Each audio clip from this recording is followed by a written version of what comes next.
Students good morning. Class fourth Hindi first 12 chapter second lecture.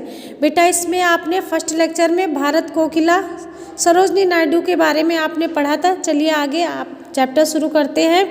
जब सरोजनी नायडू ने सुंदर सी कविता लिखी तो उनके घर वाले देखकर, उनके पेरेंट्स देखकर बहुत आश्चर्यचकित हो गए और उन्होंने कहा कि सभी ने ये कहा कि ये बालिका बहुत प्रतिभावान होगी आगे चलकर।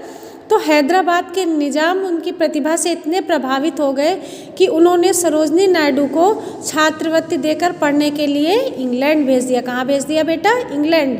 अब जब वो इंग्लैंड में अपनी पढ़ाई पूरी करने गई तो वहाँ वो अंग्रेजी में कविता लिखना उन्होंने प्रारंभ कर दिया और वहाँ पर लोग उनकी कविताओं से बहुत ज़्यादा प्रभावित हुए।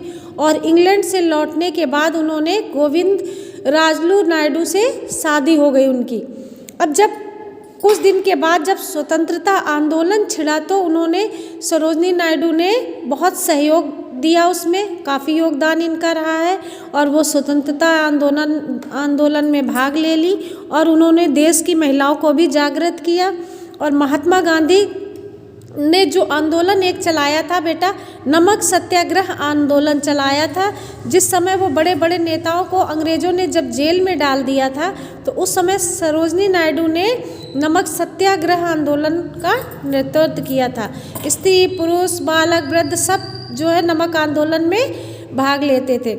अब सरोजनी नायडू इतनी योग्य थी, उन्होंने देश सेवा बहुत ज़्यादा की। कांग्रेस ने उन्हें अपना अध्यक्ष बना लिया और उनकी बड़ी संस्था का उन्होंने अध्यक्ष जब वो बनी तो महिला के लिए बहुत बड़ी सम्मान की बात होती है। इतनी बड़ी कांग्रेस की अध्यक्ष बनी तब उन्होंने देश में जगह जगह हिंदू मुस्लिम जो दंगे हो रहे थे उसको उन्होंने घूम घूम कर लोगों को समझाया और वो दंगे बंद करने की कोशिश की।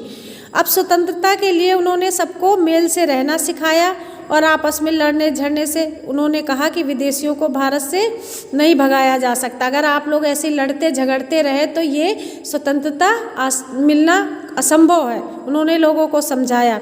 सरोजनी नायडू एक कुशल वक्ता थी, वो बहुत अच्छा बोलती थी, उनकी बोली में जादू था और वो कहीं भी अगर भाषण देने जाती थी तो वहाँ बहुत लंबी भीड़ इकट्ठा हो जाती थी।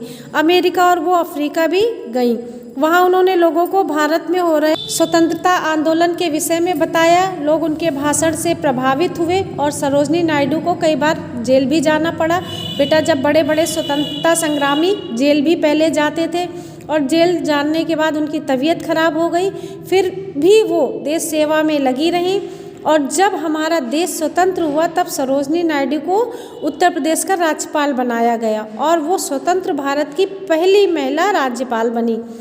सरोजनी नायडू केवल देश सेविका ही नहीं रही बल्कि वो एक कवित्री भी थी और वो इतना अच्छा कविता पाठ करती थी कि इसलिए उन्हें भारत कोकिला का नाम दे दिया गया। ठीक है बेटा, अब ये आपका ये लेक्चर फिनिश होता है। आप लोग अपना होमवर्क नोट कीजिए बेटा।